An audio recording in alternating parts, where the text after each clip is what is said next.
Sveiki visi Elnelis Ride kanalo žiūrovai. Šiandien su jumis dar viena britva, šį kartą 600 kubikų, tai Kawasaki Ninja ZX6R.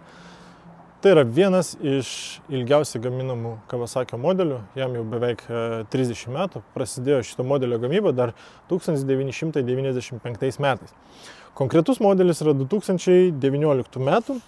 Tai pagal kubatūrą yra 636 kubikai, tada turime 95,5 kW, 70 N ir 195 kg.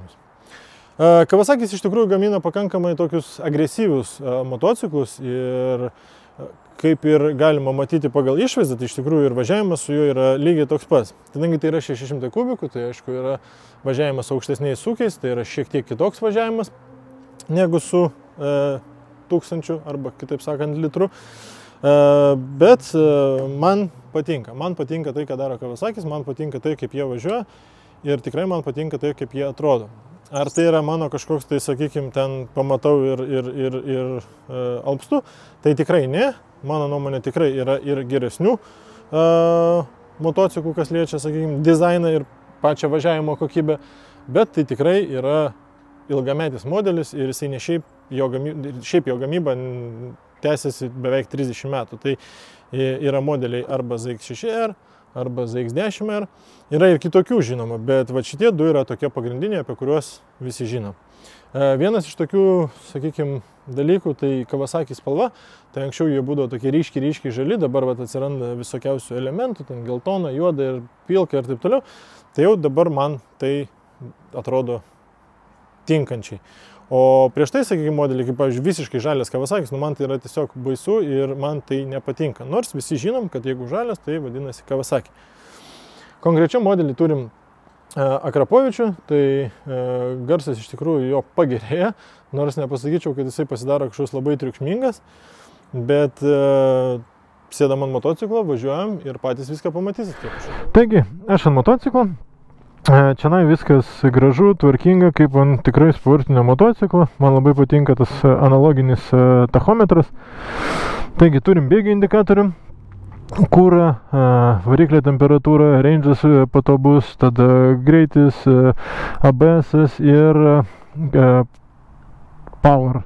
KTRC, tai čia yra mūsų tractionas, tai yra galima važiuoti arba su, sakykime, full power, arba su low power ir tada galima pasireguliuoti Kawasaki traction controlą. Tai 1, offas, 2, 3, nu, kaip ir standartiškas toksai visai dalykas.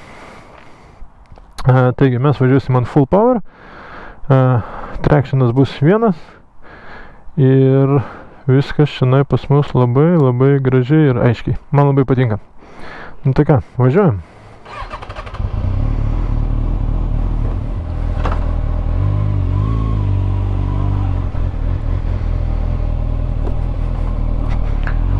Ir aišku, kaip visada, kai pradedi filmuot, pradeda lys, bet gal neišsilys.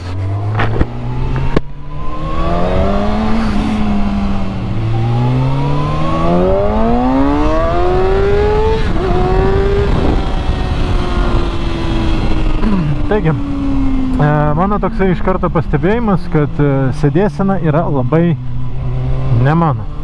Nežinau, man ta sėdynė yra kažkokia tai nepatogi. Ir pati pozicija, ant kurioj tu sėdi ant to motociklo, kai vat yra kojos uždėtos ant pakojų, tai viskas su to yra gerai. Bet pati sėdynė, nežinau, čia toks gal yra kampas, gal čia nenusėdėta, bet mane šiek tiek verčia į priekį, taip kaip aš nenorėčiau. Ir pati ta forma, jinai kažkokia yra, sakykime, ne pagal mano sėdmenis. Turim šovą reguliuojamus amortizatorius, turim reguliuojamą ir priekį ir galą. Pats motociklas iš tikrųjų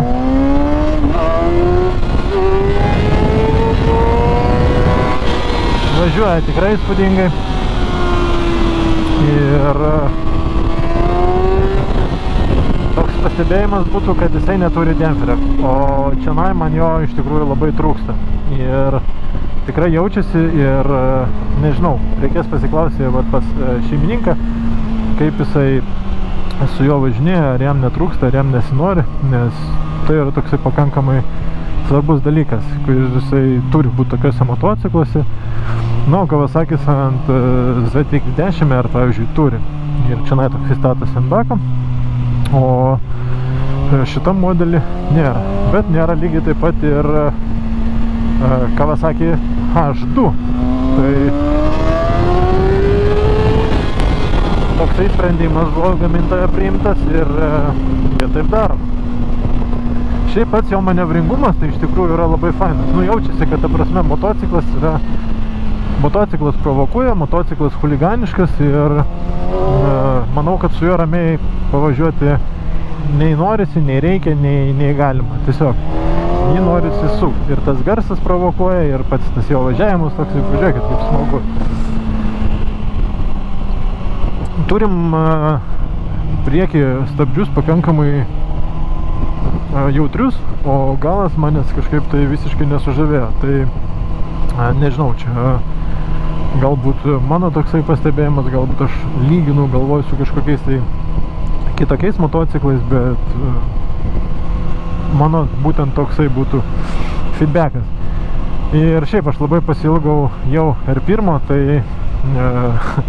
kažkaip tai po paskutinio test drive aš vis dar negaliu išmesti iš galvos tų įspūdžių ir koks įspūdingas yra tas motociklas. Dabar matot, važiuojam eko režimu, tai vadinasi kuro sąnaudos yra minimalios. Čia adresuoju tiem, kuriem tai yra aktualu, kurie perka motociklą atsižvelgdami į kuro sąnaudas.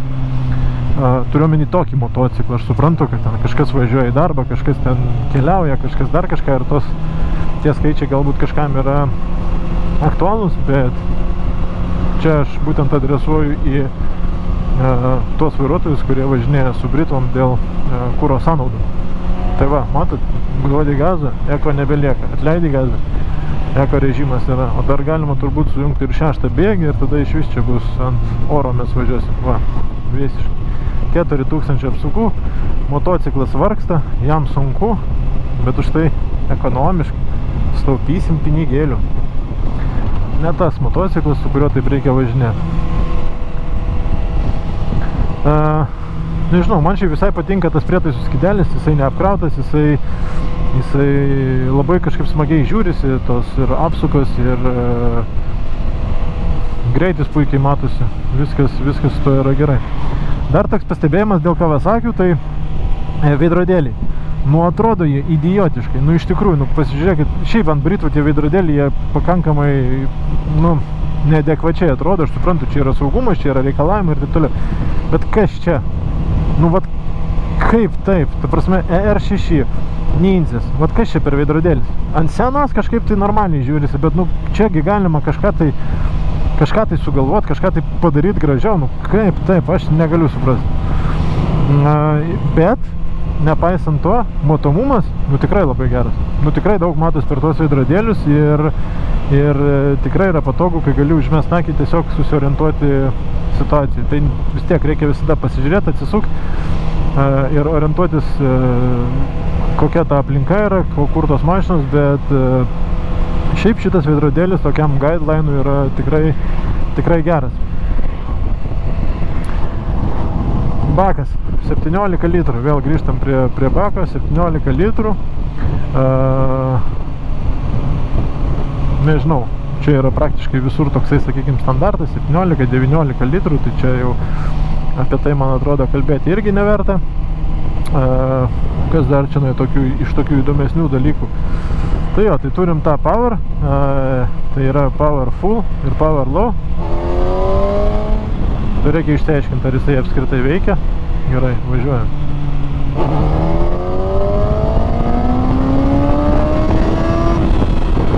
Nu gerai, nėra čia taip, kad jau nebūtų tos galios.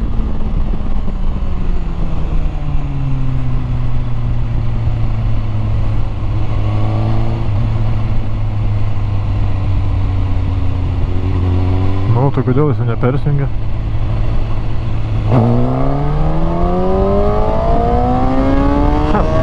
Ne, visgi persijungia. Ir skirtumas tikrai yra juntamas. Tai veikia šitas dalykas.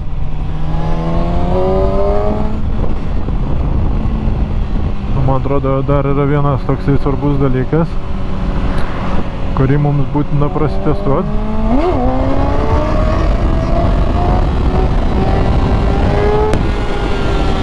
Irgi veikiantis dalykas ir pakankamai lengvai ir pakankamai maloniai.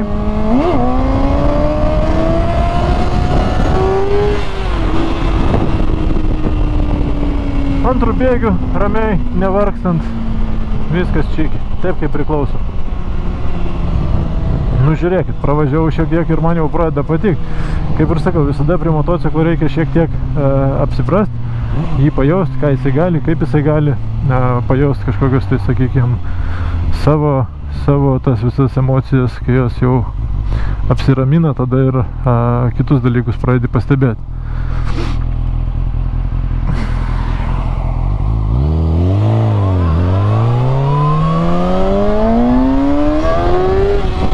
Tai jisai šiaip ir iš vietos taip pat, kai duodi, visai neblogai ir iš to gazo.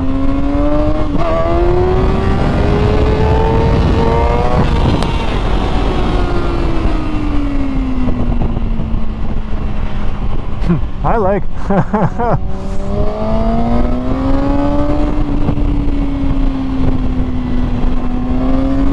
Šiaip jau antras ir trečias 600 kubikų motociklas, su kuriuo važiuoju. Nu ir jie turi kažką tokio, nežinau kaip tai įvardinti, koks tas žodis. Nu, jeigu manęs kažkas klausia, ar pirkti 600, tai aš visada sakysiu taip. Nes, nu, iš tikrųjų yra smagu ir tos galios užtenka ir tas manevringumas jo yra galbūt kitoks, jisai, nu, ne galbūt, jisai žinoma, kad jis yra kitoks. Jisai žymiai yra toks manevringesnis ir netgi kai būna ten kažkokie tai lenktynių video YouTube dar kažkur, tai ten iš vis važiuoja su litru, prie posūkio jisai egzistuoja, su 400 ten pro jį tiesiog praskrenda ir varga nematom su pilnai atsuktais gazais. Plus dabar yra kalbam apie tai, kad bus pristatytas naujas modelis. Tai aišku, Lietuvoje mes jį pamatysim po gerų metų, geriausiu atveju, manau. Bet jeigu Kawasaki pats atstovas Lietuvoje labiau dirbtų tuo klausimu, kad pardavinėt naujus motociklus, tai aš manau, kad mes jų tikrai daugiau matytume. Aš nesakau, kad jie nedirba, aš nesakau, kad jie neparduoda, aš nesakau, kad pas juos blogas aptarnavimas, bet tiesiog aš jaučiu iš to, kaip viskas vyksta, kad jų yra pagrindinė kryptis, tai jų yra apranga, aš kalbu apie Moto2, tai kadangi jie užsiema aprangom, jie turi įdirbį su tom aprangom ir jiems tie motociklai, aš kaip suprantu, nueina tiesiog į antrą planą. Ir bent jau čia mano tokie pastebėjimai yra iš to, ką aš matau, kas vyksta ir kaip tai yra reklamuojama ir kaip tai yra pušinamas, sakykime, šitas brandas. Nes pats brandas geras, yra modelių ir ne tik Ninja, yra ir Versys, yra ir tokia, sakykime, streetinė Ninja, yra dabar labai man patinkantis toksai modeliukas Kawasaki V800, W800, man atrodo, toksai kaip skrambleriukas, irgi labai gražiai atrodo. Nu, aišku, Z-kas yra, H2 yra, tikrai yra labai didelis spektras motociklų. Tie motociklai tikrai yra geri, patikimi ir su jais kažkokių tai problemų, kaip turiu omeny, su gamintojų tikrai nėra. Tai manau, kad galima būtų šiek tiek papušinti ir turėti didesnius pardavimus, matyti daugiau Kawasakių, būtent naujų, nes jie tikrai nėra brangus ir palyginti su ten, nežinau, BMW, Triumfu, Yamaha ir kitais brangesniais gamintojais. Nu, nežinau, prie sėdynės vis dar neįprantu, man jinai nepatogi, man jinai nepatinka, bet apart to tai visai smagus motociklas su tikrai gerais parametrais ir tikrai džiaugiuosi, kad gavau progą išsibandyti šitą motociklą ir padaryti apžvalgą. Beje, mačiau, kad ne vienas jūsų man rašėte ir norėjot būtent Kawasaki ZX6R apžvalgos. Tai štai jį, aišku, turbūt tikėjotės pamatyti senesnį modelį, tai senesnio modelio apžvalga irgi yra padaryta, tik tenai turiu šiek tiek montavimų, tai jinai bus vėliau, galbūt labiau link žiemos, o dabar bus naujas modeliukas.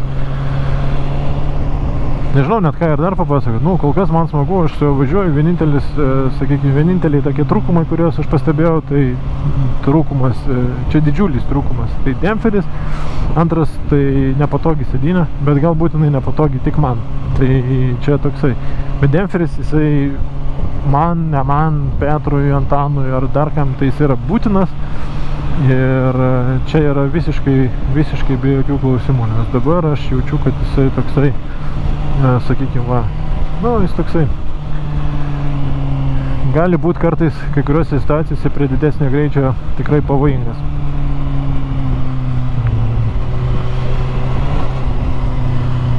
Nežinau, šiaip viskas tikrai kultūringai ir jeigu kažkas galvoja pirkti, tai labai rekomenduoju iš pradžių pasibandyti, pasėdėti ir pajausti šitos dalykus, kuriuos aš išvardinau. Kas liečia eksploataciją, tai sakykime, stebuklų nėra, kažkokių tai didelių problemų šitie motociklai jie neturėjo, bet vėlgi apie problemas aš nesu linkęs šnekėti, viskas priklauso nuo to, kokį lavoną nusipirki.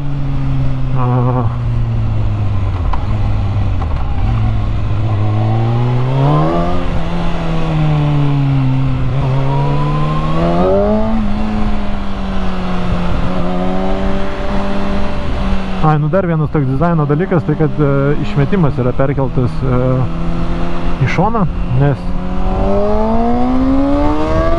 senesniuose motocikluose būtent ZX6R jisai buvo po sėdynę, tai man išmetimas po sėdynę tai visada motociklų yra toks kažkoks, nežinau, paverčia jį labiau lenktynių, sakykim taip. Bet čia turbūt nuo vaikystės dar man yra, nuo tų MotoGP, kai ten CBR-as SC57 buvo pagrindinis mano motociklas, su kurio važinėdavau. Ką, aš rašau šitam motociklui tvirtą 7. Yra niuansų, kuriuos jau girdėjot, bet bendroje visumoje tai yra tikrai smagus motociklas. Ir tas diapazonas sūkių, kai jisai sukasi nuo sakyčiau, nuo 8 gal netgi tūkstančių, tai irgi labai toksai įdomus, nes aš tikėjausi, kad jisai turės šiek tiek geresnį tą responsą prie žemesnių sūkių, bet kai jisai atsisuka, tai tada yra tiesiog 600 kubikų, viskas tam ir pasakyti. Ir CBR-as tas pats, ir šitas tas pats, tai čia kaip ir nieko naujo. Dar norėčiau labai išsibandyti R6 ir tada vėl galima būtų padaryti kažkokius tai tokius palyginimus, kaip padariau su R1. Ir vis dar dabar važiuoju ir vis galvoju, viską bandau palyginti, ant tiek tas motociklas man užstrigo, kad aš viską bandau dabar kažkaip jam pritemti ir prilyginti. Ant tiek tenai viskas buvo mano galva labai gerai. Tai dar sakiau, reiks kažkaip tai bandyti tą RR prikelt savo mintyse, bet nežinau, ar jau man pavyks. Tai kągi, dar vieną video apžvalga į pabaigą.